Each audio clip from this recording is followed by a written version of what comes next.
اب رکوع میں ہم کیا پڑھتے ہیں؟ سبحان ربی العظیم، سبحان ربی العظیم کیوں پڑھتے ہیں؟ قرآن مجید میں اللہ نے اپنے محبوب کو 2 حکم دیے تھے. ایک حکم دیا تھا فسبح بسم ربک العظیم، میرے محبوب اللہ کی تسبیح بیان کیجئے جو اللہ بہت عظیم ہے. اور ایک جگہ اللہ نے فرمایا سبح اسم ربک الاعلی، یہ بھی حکم تھا. تو محبوب صلی اللہ علیہ وسلم کو چونکہ 2 باتوں کا حکم تھا، میرے محبوب کی سمجھداری دیکھیے، ایک آیت کے مضمون کو انہوں نے رکوع میں پڑھ لیا اور دوسری کو انہوں نے سجدے میں پڑھ لیا اور اللہ کی تسبیح کرنے کا حق ادا کر لیا. دونوں آیتوں پہ عمل ہو گیا. اب ہم سبحان ربی العظیم سبحان ربی العظیم پڑھتے ہیں. اب چونکہ ہم اللہ کی عظمت کا اعتراف کر رہے ہیں اور عظیم عظیم عظیم رب کا تذکرہ کر رہے ہیں، تو رکوع سے اٹھتے ہوئے اللہ نے اللہ اکبر کا حکم نہیں دیا. رکوع سے اٹھتے ہوئے کیا کہتے ہیں؟ اللہ اکبر تو نہیں نہ کہتے کہ بھئی تم تو پہلے ہی عظیم عظیم کی رٹ لگا رہے ہو، اقرار کر رہے ہو، اب تمہیں کیا اللہ اکبر کہنا؟ اب کیا امام کہتا ہے؟ سمع اللہ لمن حمدہ، اللہ سنتا ہے اس بندے کی دعا کو جو اللہ کی حمد بیان کرتا ہے.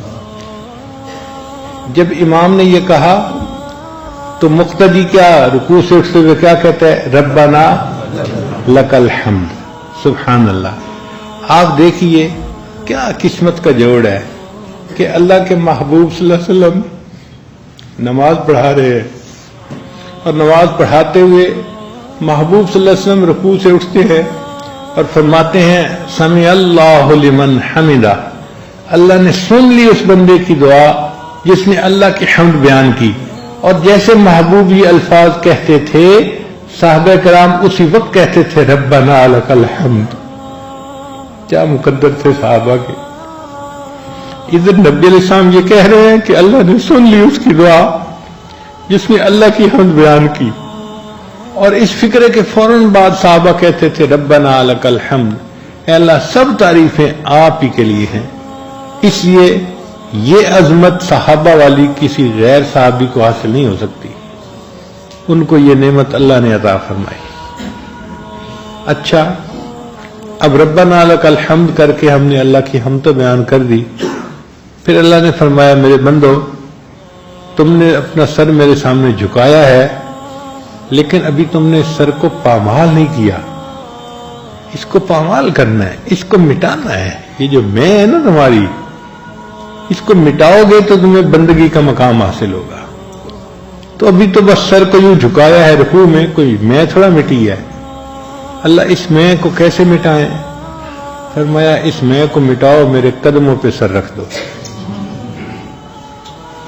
اللہ اکبر کہو کہ اللہ جو کچھ ہم نے آپ کی عظمت رکوع تک بیان کی وہ بھی کم تھی، آپ اس سے بھی بلند ہیں.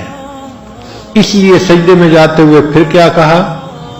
اللہ اکبر، اور سجدے میں چلے گئے.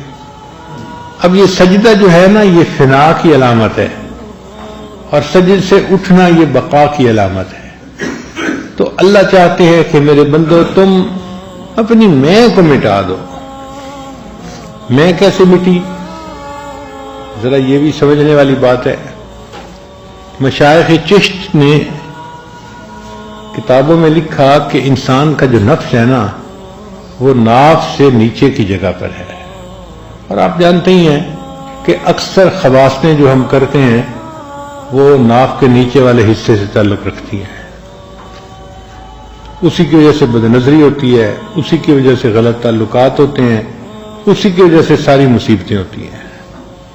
تو مشائخ چشت نے کہا کہ نفس کی جگہ ناف سے نیچے ہے. مشائخ نقشبند نے فرمایا نہیں، نفس کی جگہ انسان کی پیشانی کے وسط میں ہے. اب کئی صدیوں تک مشائخ میں دلائل چلتے رہے. وہ اپنے دلائل دیتے تھے، حتیٰ کہ امام ربانی مجدد ثانی رحمۃ اللہ تشریف لائے تو انہوں نے دونوں اقوال میں تطبیق کر دی. انہوں نے فرمایا کہ دیکھو نفس کا سر جو ہے وہ پیشانی میں ہے اور نفس کا دھڑ جو ہے نا وہ ناف سے نیچے ہے. اس کے بعد بحث کا دروازہ ہی بند ہو گیا. اب ہم جو پیشانی اللہ کے سامنے جھکاتے ہیں تو اصل میں نفس کا سر کہاں پہ ہے؟ پیشانی کے اندر. اور آج سائنس کی دنیا نے اس بات کی تصدیق کر دی ہے.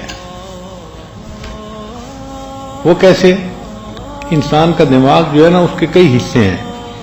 جو انسان کا دایاں حصہ ہے وہ بائیں طرف کے اعضاء کو کنٹرول کرتا ہے. جو بایاں حصہ ہے وہ دائیں طرف کے اعضاء کو کنٹرول کرتا ہے. جو دماغ کا پیچھے کا حصہ ہے وہ بینائی کو کنٹرول کرتا ہے. اس لیے اگر کسی بچے کے پیچھے سر کے اوپر کوئی ڈنڈا لگایا جائے یا تھپڑ لگایا جائے تو بینائی چلی جاتی ہے. یا بچہ یوں پشت کے بل گر جائے تو اس کی بینائی چلی جاتی ہے. بینائی کا تعلق دماغ کے پچھلے حصے کے ساتھ ہے. اور جو دماغ کا اگلا حصہ ہے نا جس کو پیشانی کہتے ہیں، اس کا تعلق بندے کے تکبر کے ساتھ، ہٹ دھرمی کے ساتھ، شہوت کے ساتھ اور غصے کے ساتھ. اس کو سائنس سے اس طرح تصدیق کی گئی کہ ایک آدمی آرام سے بیٹھا ہوا ہے، اس کے دماغ کو سکین کیا گیا، پھر اس کے سامنے کوئی ایسا عمل کیا گیا کہ جس سے اس کو غصہ آئے. تو ڈاکٹروں نے دیکھا کہ جیسے ہی اس کو غصہ آیا اس کے دماغ کا جو آگے کا حصہ تھا نا یہاں پر خون کا اجتماع ہو گیا، زیادہ خون یہاں پمپ ہو گیا.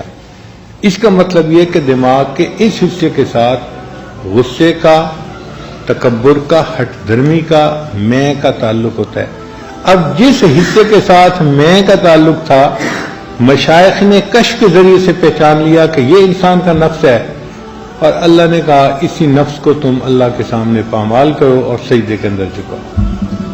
چنانچہ سجدے کے اندر اسی پیشانی کو انسان اللہ کے سامنے ٹیکتا ہے اور سجدے میں انسان اللہ کے سب سے زیادہ قریب ہوتا ہے. وسجد کے ساتھ کیا فرمایا؟ کیونکہ جتنا نفس کو پامال کرو گے اتنا اللہ تمہیں پھر اوپر اٹھائے گا. تو اصل میں ہم سجدے میں جاتے ہوئے اپنے نفس کی خواہشات کو، اپنی میں کو، اپنے تکبر کو، عجب کو، ہر چیز کو پامال کر رہے ہوتے ہیں. میں نو منج فقیرہ، میں نو منج فقیرہ تے نکی کر کے کٹ. میں نو منج فقیرہ تے نکی کر کے کٹ تے کھلے خزانے رب دے تے جنہیں چاہے لٹ. اگر اپنے آپ کو اللہ کے سامنے پامال کریں گے پھر اللہ کے خزانے کے دروازے کھلے ہیں. پھر بندے کو اللہ وہ عطا کرتا ہے جو بندے کی امیدوں سے بڑھ کر ہوتا ہے. اس لیے سجدے میں انسان اللہ کو بہت پیارا لگتا ہے. اور پھر ہم سجدے میں کیا پڑھتے ہیں؟ سبحان ربی الاعلی. اللہ کی حمد بیان کر رہے ہوتے ہیں، اللہ کی عظمت بیان کر رہے ہوتے ہیں.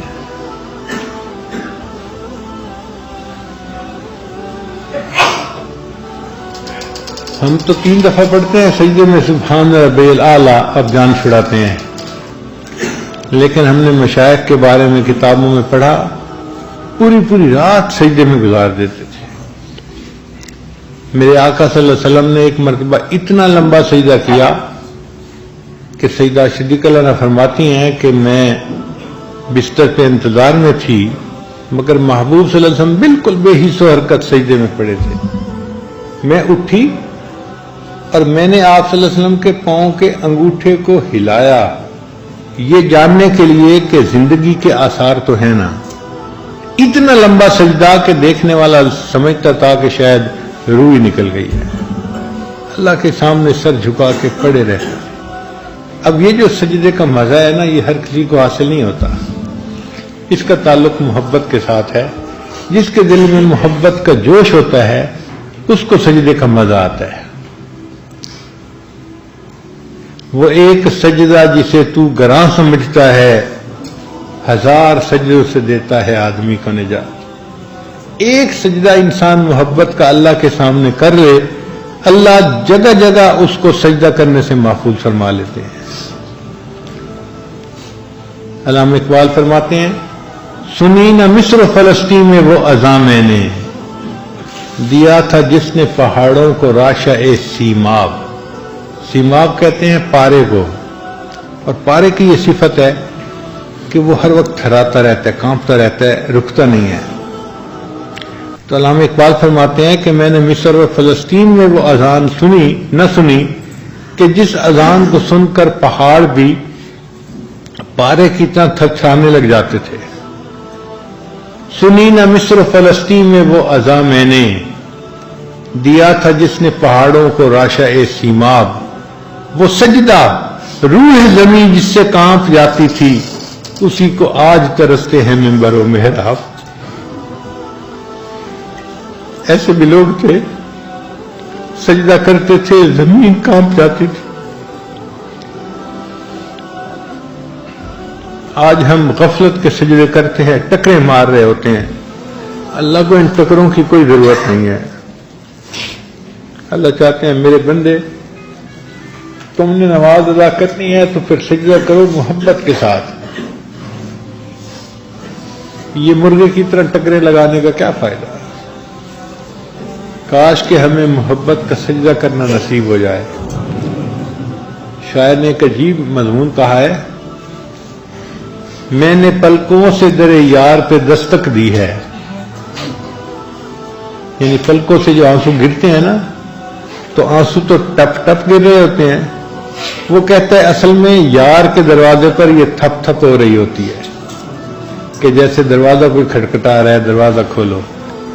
میں نے پلکوں سے در یار پہ دستک دی ہے، میں وہ سائل ہوں جسے کوئی صدا یاد نہیں، او ایک سجدہ کرے عالم مدہوشی میں، کون کہتا ہے کہ آسی کو خدا یاد نہیں۔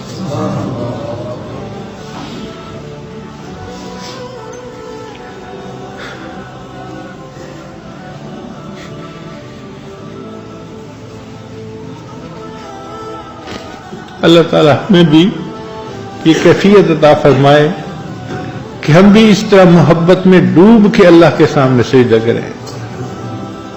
مولانا یحییٰ رحمۃ اللہ علیہ لمبا سجدہ کرتے تھے۔ کسی نے کہا کہ حضرت اتنا لمبا سجدہ کرتے ہیں؟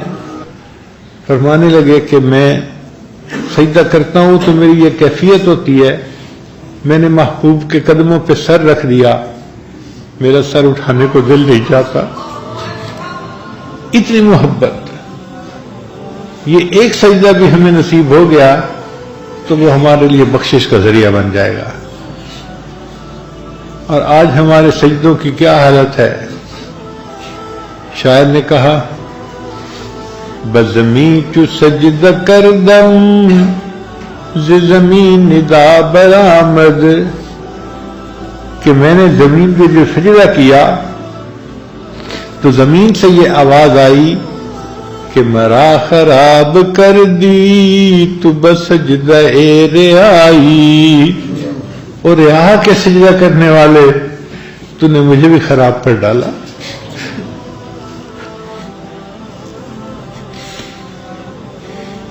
کوئی خلوص کا سجدہ، کوئی محبت کا سجدہ، ایسا سجدہ کریں کہ اللہ کو پسند آ جائے۔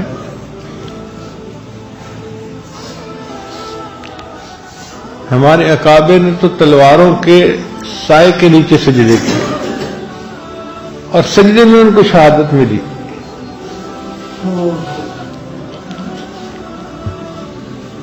اس لیے نماز میں سجدہ سب سے زیادہ عبادت کا اہم حصہ ہے۔ اس حالت میں اللہ اپنے بندے سے بہت زیادہ خوش ہوتے ہیں۔